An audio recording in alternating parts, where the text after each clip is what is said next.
Alors, on va parler du changement de nom. Je viens de voir un petit documentaire qui fait parler des Juifs de toute génération dont les parents ont été obligés de changer de nom, soit pendant la guerre, soit juste après la guerre, pour les raisons qu'on sait, puisque certains noms juifs pendant la guerre, c'était carrément tout de suite l'arrestation, la déportation, les camps de la mort, etc. Et voilà que les enfants, eux, veulent reprendre le nom ancien, le nom qui était dangereux en quelque sorte, parce qu'ils s'aperçoivent que c'est comme si les parents les avaient protégés des dangers éventuels, mais du coup ils les ont protégés aussi de l'origine, de l'histoire, de tout ce que porte ce nom comme culture, comme transmission. Et vous savez que le peuple juif, ça se définit par une transmission millénaire. Et donc, ces pauvres enfants, enfin, ils peuvent avoir 50 ans aujourd'hui, se battent pour retrouver le nom, qui est en général un nom juif polonais. Et l'autorité française, c'est intéressant, le leur interdit. Pourquoi ? Parce qu'on peut franciser son nom, comme l'ont fait leurs parents, mais on ne peut pas, à partir d'un nom à consonance française, obtenir un nom à consonance étrangère. C'est comme si l'autorité disait, voilà, vous vous êtes intégrés, bon, maintenant c'est sans retour, on ne revient pas.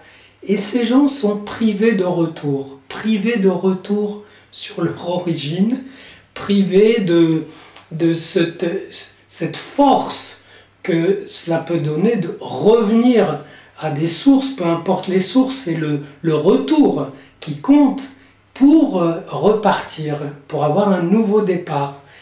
Et c'est pathétique parce qu'en fait, eux et leurs enfants aussi, qui se posent la question, mais à quoi correspond ce nom, cette absence de nom?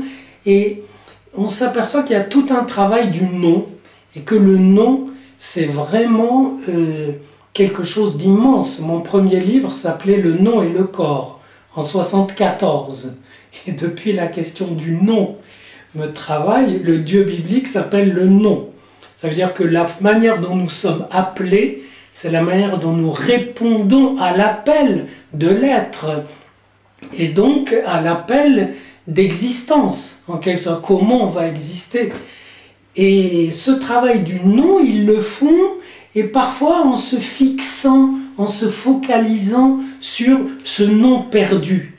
Comme s'il n'y avait que ça de perdu. Or, il y a d'autres pertes, et surtout, ils vont être obligés de retrouver leur transmission, leur origine, leur histoire, avec cette perte qu'impose l'autorité républicaine, qui dit non, non, pas de nom à consonance étrangère.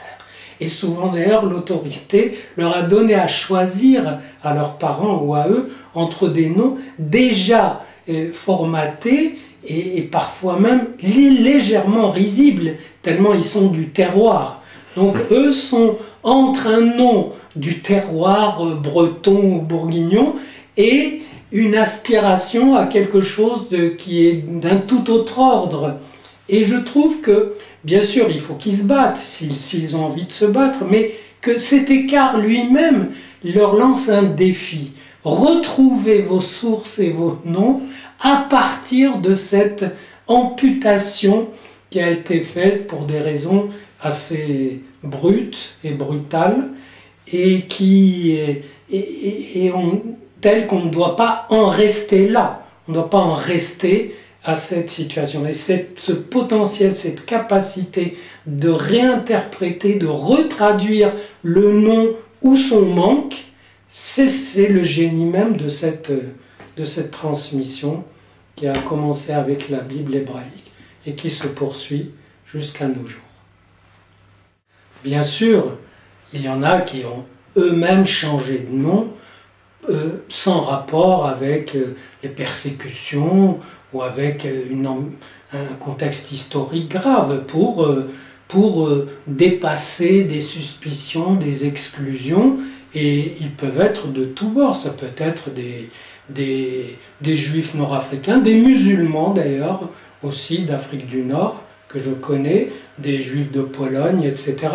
C'est-à-dire on peut aussi changer de nom pour s'aligner sur des forces d'exclusion et de suspicion auxquelles on ne peut rien, mais on peut aussi changer de nom pour se valoriser, pour se masquer.